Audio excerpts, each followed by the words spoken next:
दोस्तों, welcome back to your free course and of course your channel. Today we are going to see a part number 78 of your free course and the course name is what? So let's start. 386 number question is front on your screen. What is okay? Indian Accounting Standard 23 is for. जी हाँ, अब तक हम लोगों ने बहुत सारे Indian accounting standard देख लिए। अब हम देखने वाले हैं, स्टार्ट करने वाले हैं इंडियन अकाउंटिंग स्टैंडर्ड 23 से। तो इंडियन अकाउंटिंग स्टैंडर्ड 23 किसके संदर्भ में? Indian Accounting Standard 23 is applicable to borrowing cost. Objective of this accounting standard is to prescribe the treatment of borrowing cost into the bracket interest plus other cost.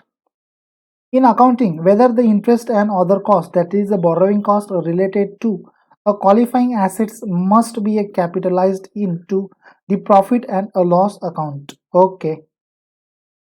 तो इतनी तो बात हमें तय है, पता चल गई कि भाई Indian accounting standard 23 is applicable to borrowing cost. जी हाँ दोस्तों, बोरोइंग कॉस्ट के संदर्भ में जो इंडियन अकाउंटिंग स्टैंडर्ड हमारा एप्लीकेबल होगा वो होगा हमारा इंडियन अकाउंटिंग स्टैंडर्ड 23 नंबर वाला।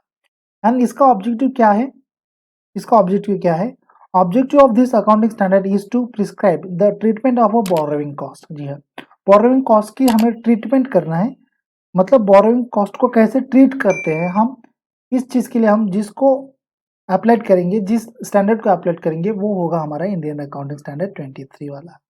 अब बोरोइंग कॉस्ट में हम लोग क्या क्या लेंगे? तो इंटरेस्ट प्लस अदर कॉस्ट। जी हाँ दोस्तों, interest plus other cost in accounting. जी हाँ, अकाउंटिंग के टर्म में whether the interest and other cost क्या होती है? That is borrowing cost related to a qualifying asset. जी हाँ, क्वालिफाइंग एसेट के लिए जो हमारी बोरोइंग कॉस्ट होगी, बोरो करने के लिए, जी हाँ, बोरो करने के लिए जो कॉस्ट होती है उसी को हम कहते हैं borrowing cost related to a qualifying asset must be capitalize into the profit and loss account.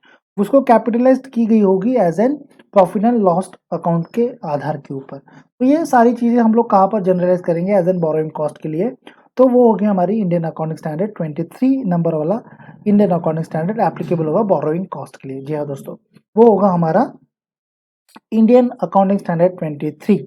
Ji, borrowing cost को एप्लीकेबल होगा। मूव ऑन करते हैं नेक्स्ट क्वेश्चन के ऊपर, जो है हमारा 387 नंबर वाला question, Indian accounting standard 24।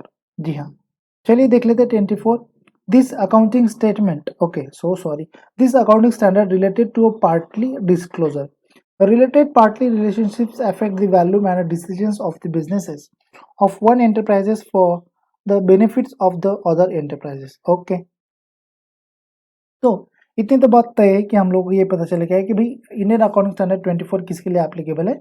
This accounting standard related to partly disclosure. जी हाँ, पार्टली डिस्क्लोजर जो हम बनाएंगे, पार्टली डिस्क्लोज हम जो फाइनेंशियल स्टेटमेंट करेंगे, उन चीज के लिए जो लगने वाला है वो है हमारा इंडियन अकाउंटिंग स्टैंडर्ड 24।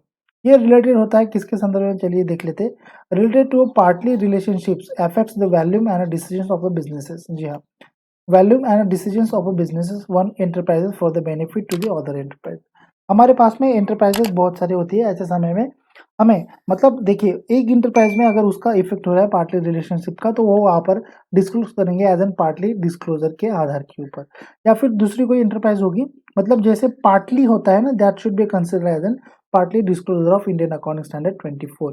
दोस्तों, उम्मीद करता हूँ आपको ये समझ में आ गया होगा। यदि अगर नहीं तो वीडियो को पॉज कर दे, स्क्रीन को ठीक से आराम से पढ़ ले, आपको पता चल जाएगा कि भाई 24 इंडियन अकाउंटिंग स्टैंडर्ड किसके संदर्भ में होता है। मूव ऑन करते हैं नेक्स्ट क्वेश्चन के ऊपर। दोस्तों, हमारे पास में बहुत कम समय होता है, लंबी वीडियो बनाते बैठूंगा तो बाकी लोग देख नहीं पाएंगे। दोस्तों, 388 नंबर वाला क्वेश्चन देखते हैं, इंडियन अकाउंटिंग स्टैंडर्ड 27 वाला। क्वेश्चन का आंसर देख लेते हैं। This accounting standard applicable to investment in joint venture, okay, subsidiaries etcetera for requirement of accounting and disclosure these for a separate financial statement. Okay, तो चलिए इतनी बात हमें तय है कि इंडियन अकाउंटिंग स्टैंडर्ड 27 किसके लिए एप्लीकेबल है? तो Indian accounting standard 27 is applied for the investment in a joint venture. जी हाँ, जॉइंट वेंचर में अगर कुछ हम इन्वेस्टमेंट कर रहे हैं या फिर जॉइंट वेंचर की इन्वेस्टमेंट है, तो this should be applied as an Indian accounting standard 87 27। जी हाँ, 27। सब्सिडरीज या फिर सब्सिडरीज में इन्वेस्टमेंट है, एक्सेट्रा है, ऐसी कुछ इन्वेस्टमेंट है जो कि जॉइंट वेंचर सब्सिडरी के संदर्भ में हो, तो ये सारी चीजें हम लोग कहाँ पर ले लेंगे? इंडियन अकाउंटिंग स्टैंडर्ड 27 के आधार के ऊपर इन लोगों को ट्रीट किया जाएगा। For requirement of accounting and disclosure, इनकी डिस्क्लोजर मतलब इनके अकाउंटिंग की रिक्वायरमेंट या फिर डिस्क्लोजर के आधार के ऊपर हम लोग इंडियन अकाउंटिंग स्टैंडर्ड 27 को हम यहाँ पर एप्लीकेबल करेंगे। This is a separate financial statement, और ये सारी हम लोग स्टेटमेंट बनाएंगे उनको कहेंगे सेपरेट फाइनेंशियल स्टेटमेंट। मतलब इनकी जो स्टेटमेंट बनाते हैं जॉइंट वेंचर, सब्सिडरीज, इन्वेस्टमेंट की, जी हाँ, इन्वेस्टमेंट अगर कर रहे हैं तो उनके लिए हम सेपरेट फाइनेंशियल स्टेटमेंट बनाएंगे, और ये सेपरेट फाइनेंशियल स्टेटमेंट के लिए हम 27 वाला अप्लाइड करेंगे। जी हाँ दोस्तों, 27 वाला अप्लाइड करेंगे। 389 नंबर वाला क्वेश्चन देख लेते हैं। Indian accounting standard 28 is applied for.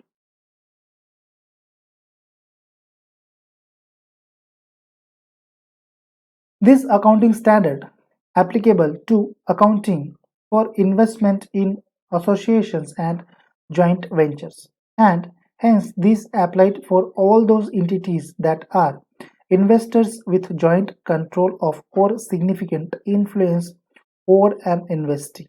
Okay, तो ये 28 वाला, जैसे मैं वहां पर गड़बड़ कर रहा था ना, 28 बोल रहा था, तो ये चीज भी वहां पर आ जाती है। जैसे कि देखो यहाँ पर हमने बताया पिछले में भी कि वहां पर भी जॉइंट वेंचर है, यहाँ पर भी जॉइंट वेंचर है। जी हाँ दोस्तों, मैं फिर से आप लोगों को वो दिखा दूं। देखिए यहाँ पर भी आपने देखा कि 27 एप्लीकेबल है किसके लिए, standard applied to investment in a joint venture, subsidies etcetera for requirement of accounting and disclosure. किसके लिए रिक्वायरमेंट कर रहा है ये, डिस्क्लोजर के लिए। किसके डिस्क्लोजर के लिए, इनके फाइनेंशियल स्टेटमेंट के डिस्क्लोजर के लिए, जो कि सेपरेट हम लोग बनाते हैं। अभी ये वाला हमें क्या कह रहा है, 28 नंबर वाला, तो ये 28 नंबर वाला हमें बता रहा है कि the accounting standard applied to accounting for investment in associations. जी हाँ, एसोसिएशन में अगर हम लोगों ने इन्वेस्टमेंट की, मतलब जॉइंट वेंचर की जैसे एसोसिएशन होती है, वहां पर अगर हम लोगों ने इन्वेस्टमेंट की, या फिर जॉइंट वेंचर ने खुद जाकर इन्वेस्टमेंट की, तो वो भी इन्वेस्टमेंट हम लोग कहलाएंगे, वो भी, उसको भी हम इन्वेस्टमेंट ही कहेंगे। तो and hence this applied for all those entities that are investors with joint control. तो ये सारी चीजों को, मतलब ये सारी एंटिटीज को अप्लाइड होता है, जैसे कि वो अगर इन्वेस्ट कर रहे हैं as an investors with a joint control के साथ में, जॉइंट कंट्रोल के साथ में अगर वो इन्वेस्ट कर रहे हैं एज एन इन्वेस्टर, तो यहाँ पर इंडियन अकाउंटिंग स्टैंडर्ड 28 अप्लाइड हो जाता है। Significant influence over an investor, जी हाँ दोस्तों, इसमें इन्वेस्टी का सिग्निफिकेंस भी देखा जाता है, इन्फ्लुएंस भी देखा जाता है, तो that is should be considered as an accounting for investment in association and joint ventures, Indian accounting standard 28। दोस्तों उम्मीद करता हूँ आपको मैं ठीक से समझा पा रहा हूँ। यदि अगर हाँ, तो एक सिंपल सा प्लीज मेरे लिए लाइक कर दीजिए। 390 नंबर वाला क्वेश्चन देखते हैं। Indian accounting standard 29 is for. जी हाँ, 319 नंबर वाला क्वेश्चन तक हम लोग आ गए हैं। Indian accounting standard 29, financial reporting in hyper inflationary economics. Oh my God. तो इंडियन अकाउंटिंग स्टैंडर्ड 29 अप्लाइड होता है financial reporting in hyper inflationary economics. अब ये हाइपर इन्फ्लेशनरी इकोनॉमिक्स होता क्या है, मैं यहाँ पर आगे आपको ठीक से बता देता हूँ। चलिए देख लेते हैं। This accounting standard is applied to the financial statement including the consolidated financial statement if any entity's was financial currency is the currency of a hyperinflationary economies। जी हाँ दोस्तों, जैसे कि डॉलर हो गया, येन हो गया, तो ये सारी जो करेंसी है वो हाइपर इन्फ्लेशनरी इकोनॉमिक्स की करेंसी है, मतलब हायर हायर अमाउंट वाली रेट वाली करेंसीज। इसी को हम कहते हैं hyper inflationary economics currency of countries. तो इनके संदर्भ में अगर हम लोगों ने ट्रांजैक्शंस किए, इनके संदर्भ में अगर हम लोग की कंपनी ट्रीट करती है, अकाउंटिंग करती है, तो ये सारी चीजें, मतलब ये सारे के ऊपर जो अकाउंटिंग पॉलिसीज लगेगी हमारी, वो होगी इंडियन अकाउंटिंग स्टैंडर्ड 29 के आधार के ऊपर।